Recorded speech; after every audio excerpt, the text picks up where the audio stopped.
Hi guys, in this video I'll discuss how to prepare the JU entrance test for BA English Honours. Now normally Jadavpur University they conduct written test in order to get an admission in their BA course like Presidency University, except this year 2020 because of this unfortunate pandemic situation. So I'll discuss how to prepare JU entrance test vis-a-vis PubDate English. Okay, because PubDate and JU entrance test pretty much same, but Jadavpur University has a different way of asking questions, so you need to be very cautious in terms of preparing their exam test. Okay, so first it's imperative that you need to look at the previous year questions paper just in order to get a hang of what are the questions, the types of questions, the pattern, all that stuff. Okay, I'll give you the previous year question paper if you mail me to my contact mail, that is contactenglish@gmail.com. okay, so let's get started with the question paper.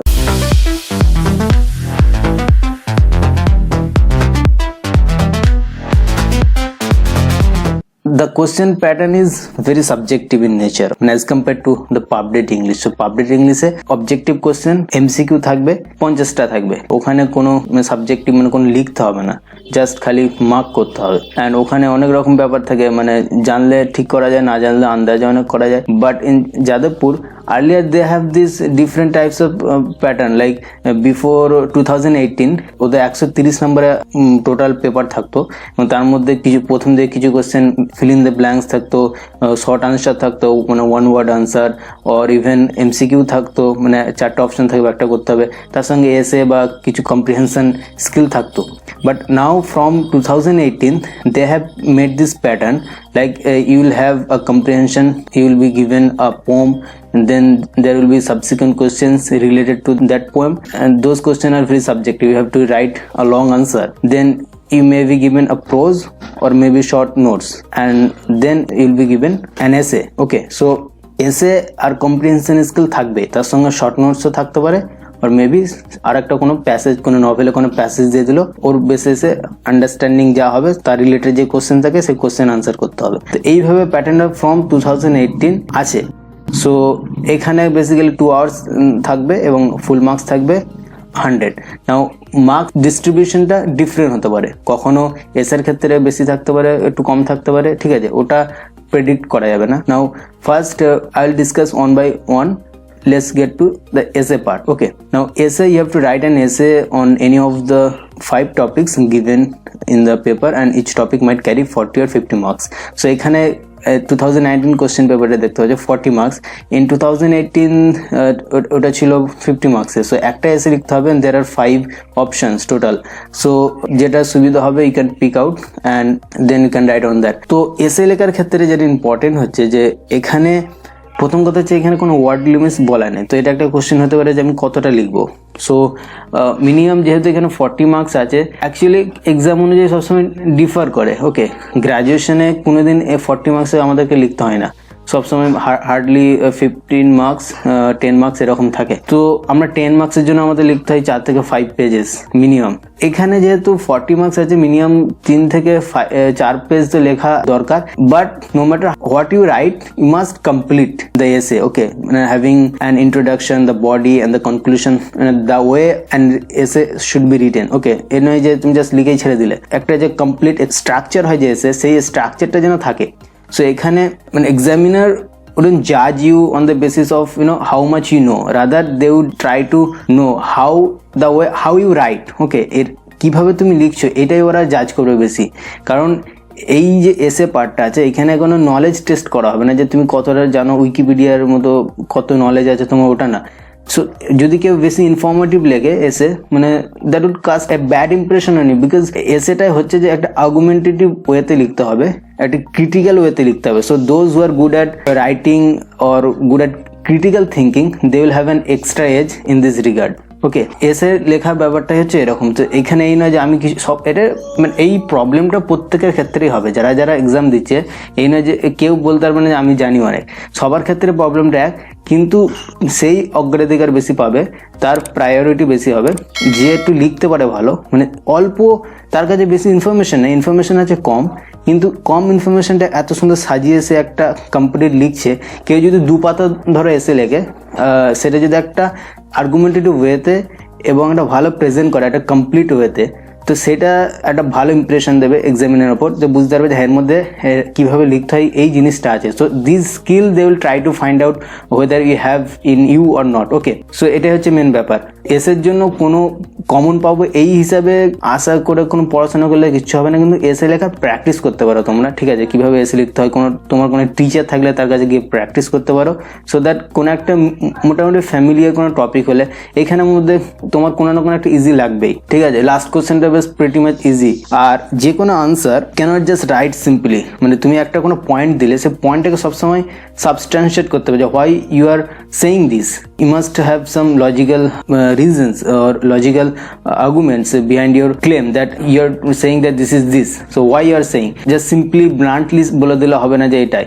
তো এইটাই হচ্ছে literature বা কোনো argumentative writing বা essay writing এর নিয়ম, এইভাবে এটা লিখতে হয়। তো নেক্সট হচ্ছে যে শর্ট নোটস লাইক ইন 2018 ছিল, কিন্তু 2019 they didn't ask, so you might have in 2021 if they conduct the exam. Okay, where short notes এর range of topics টা বুঝতে হবে। এখানে যেমন যে Guernica, চিত্তপ্রসাদ, these two things are from painting. Guernica from Pablo Picasso painting, Chittaprasad the painter. Okay, now these are from literature, little magazines, Leela Majumdar, Bangla সাহিত্য। শুধু যে ইংলিশ সাহিত্য থেকে থাকবে তা না, যে কোনো বাংলা সাহিত্য থেকে থাকবেই, কোনো না কোনো একটা কিছু থাকবে, হয়তো টেগরের উপরেও থাকতে পারে, কোনো টেগরের কোনো পোমস, কোনো প্লে, যেগুলো কমন আর কি। ওকে, বা সংস, না এগুলো ডিভাইন কমিটি দানতে, এখানে লালন শাহ, এটা সংস, ঠিক আছে। তো এরকম প্রত্যেকটা অ্যাসপেক্ট থেকে কভার করছে, যে it could be from literature part, song or dance or theater, painting. Okay, so যেগুলো পপুলার আছে পেন্টিং এর ক্ষেত্রে, লিটারেচার পেন্টিং এর কোনো মুভমেন্ট আছে, পেন্টিং এর কোনো স্টাইল আছে, যেগুলোর উপর অনেক ডিসকাশন হয়, যেগুলো খুব কমন, বা লিটারেচারের ব্যাপারগুলো এখানে কিভাবে প্রিপেয়ার করতে আমি নিচে লিখেছি। এখানে ক্ষেত্রে কিন্তু একটু you have to be a bit of informative. Okay, এর জন্য হিস্ট্রি অফ লিটারেচারে কেউ যদি পাবলিক অলরেডি প্রিপারেশন নিচ্ছে, তো হিস্ট্রি অফ লিটারেচার যেরকম পড়ে আসতে হবে, এবং এই অ্যাসপেক্টগুলো একটু ফোকাস করতে হবে, যেগুলো হিস্ট্রি অফ লিটারেচার আছে। সেটা হচ্ছে লিটারি থিওরি, যেমন মার্কসিজম, এখানে হলে লিটারি থিওরি ওপরে দিতে পারে শর্ট। ওকে, সো মার্কসিজম কেউ পড়তে পারে, মার্কসিজম লিখে দিলে এখানে hegemony, so what do you mean by hegemony, so Gramsci যে হেজিমনি থিওরি আছে ওর ওপর কিছু শর্ট লিখতেই হবে তোমাকে, ঠিক আছে। এখানে 4 মার্কসের আছে, 4 মার্কসে বেশি লিখতে হবে না, 1 path is enough, but you have to write in a complete way. Okay, so then দেখে মনে হয় যে you have completed it, not just you just left it in the middle. Okay, তো এখানে যেমন লিটারি থিওরি, মার্কসিজম হতে পারে, সেটা ফেমিনিজম হতে পারে, স্ট্রাকচারালিজম হতে পারে, পোস্ট স্ট্রাকচারালিজম, পোস্ট মডার্ন, অনেক থিওরি আছে। ওর মধ্যে অনেক ভিতরে অনেক ব্যাপার থাকে, যেমন কেউ বলে দিল কার্নিফ্যালেক্স কি, তো কার্নিফ্যালেক্স হচ্ছে মিখেল ভাগতিনের একটা থিওরি। তো মিখেল ভাগতিন অনেক থিওরি দিই, তার মধ্যে একটা কার্নিফ্যালেক্স ছিল, তো কার্নিফ্যালেক্স এখানে দিতে পারে, ঠিক আছে। তো এরকম কোনো একটা ওয়ার্ড, যে টার্মিনোলজি, যেগুলো টার্মগুলো ইউজ করা হয়, যেগুলো আমরা নর্মালি ইউজ করি, ওর কিন্তু একটা বড় হিস্ট্রি আছে, বড় রিজন আছে, বড় অনেক কিছু ওর মধ্যে আছে। তো ওইগুলো সব তোমাকে জেনে, তো এখানে জানতে হবে, এখানে একটু জানার ব্যাপার আছে, যেন you have to be a bit of informative. আর নেক্সট হচ্ছে মুভমেন্টস, অনেক লিটারি মুভমেন্ট আছে, যেমন ডাডাইজম, সিম্বলিজম, সারিয়ালিজম।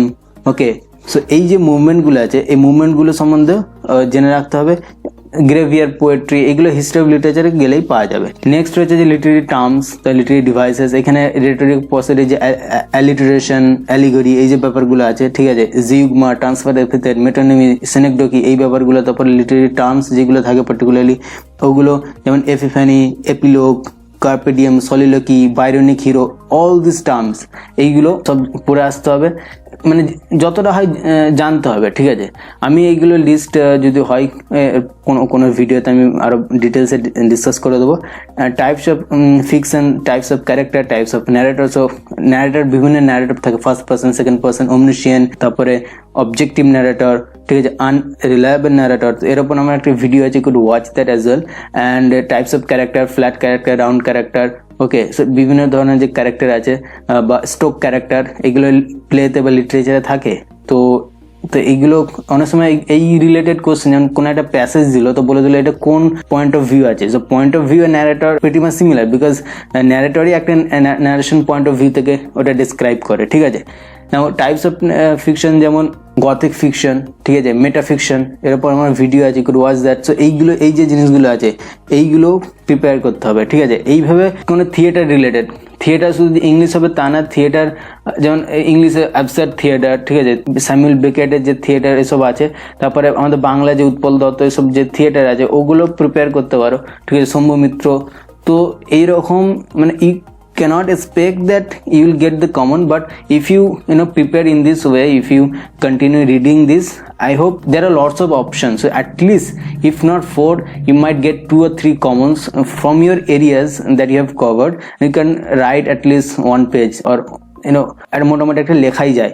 তো এইভাবে আশা করি যদি একটু মানে একদম, যাদবপুরটা হচ্ছে অনেকটা আনপ্রেডিক্টেবল মানে in terms of getting questions. যেমন পাবডেটের ক্ষেত্রে মোটামুটি হিস্ট্রি অফ লিটারেচার যদি কেউ ভালো করে কভার করে ওখানে অনেকটাই কমন পাওয়া যায়। তো এইখানে এই যে আনপ্রেডিক্টেবিলিটি যে ব্যাপারটা, যেটা সবার ক্ষেত্রে হবে, এটা যে কেউ বলতে পারবে না যে আমি এমন পড়াশোনা করেছি যে আমার কাছে এটা আমি কমন পাবো, এই কমন পাবো জিনিসটা এখানে হবে না একদম।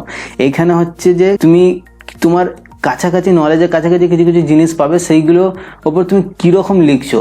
এক্সামিনার জানায় যে এইখানে যে কোশ্চেন আছে অ্যাকচুয়ালি এটা কোনো জাস্ট যে একজন 12 পাস করেছে তার জন্য জানা সম্ভব না, কারণ এটা সব ম্যাক্সিমাম সব গ্র্যাজুয়েশনের ফার্স্ট ইয়ারের লেভেল থেকে এসছে, ঠিক আছে। তাকে অনেক সে জানলে ইভেন কোনো ফার্স্ট ইয়ারের স্টুডেন্টকে যদি বসিয়ে দেওয়া হয় এই এক্সামে, সেই লিখতে পারবে না, ঠিক আছে। এটা অনেকটা চ্যালেঞ্জিং এই মানে যাদবপুর এই পেপারটা, মানে অ্যাজ কম্পেয়ার টু পাবডেট। আর এইখানে ওরা যেটা ফোকাস করে তোমার রাইটিং স্কিল আছে কিনা, তোমার ক্রিটিক্যাল থিঙ্কিং স্কিল আছে কিনা, যেটা লিটারেচার ইজ ভেরি ইম্পর্টেন্ট। ওই জন্যই এদের পেপারটা এইভাবে স্ট্রাকচার করা। ওকে, নাও কম্প্রিহেনশন অফ পোম প্রসেস যে ব্যাপারটা আছে, যে একটা আননোন পোম দেবে, ঠিক আছে, সেখানে তার রিলেটেড কোশ্চেন থাকবে।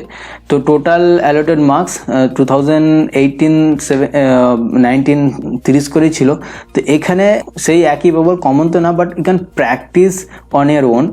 সো যেমন রোমান্টিক যে পোয়েটস আছে, Wordsworth, Coleridge, Blake, Keats, Byron, Shelley, ওদের পোম র্যান্ডমলি যখন টাইম থাকবে একটু প্র্যাকটিস করলে, মানে পোমগুলো পড়লে, তারপরে পোমগুলো থিম জেনে রাখলে, মানে পোমগুলোর সম্বন্ধে ফ্যামিলিয়ারিটি যে ব্যাপারটা থাকে ওই জিনিসগুলো নিয়ে নিলে, তো যদি ইন কেস ওই রিলেটেড কোনো পোম থাকে বা হতেই পারে পেয়ে যেতে পারে, কোনো কিডসের একটা পোম দিয়েই দিল, যদি একটু এরা মানে অফ দ্য ট্র্যাক দূর থেকে এমন পোম দেবে যেটা কেউ জীবনে চোখেই দেখেনি, কিন্তু হতেও পারে, কিন্তু প্র্যাকটিস করাটা is important, so that you have this habit of reading and critically analysing things. Okay, যেমন আমি কয়েকটা বলে দিচ্ছি, ভিক্টোরিয়ান পোয়েট যেমন টেনিসন, ব্রাউনিং আছে, ব্রাউনিং এর ড্রামাটিক মনোলগ।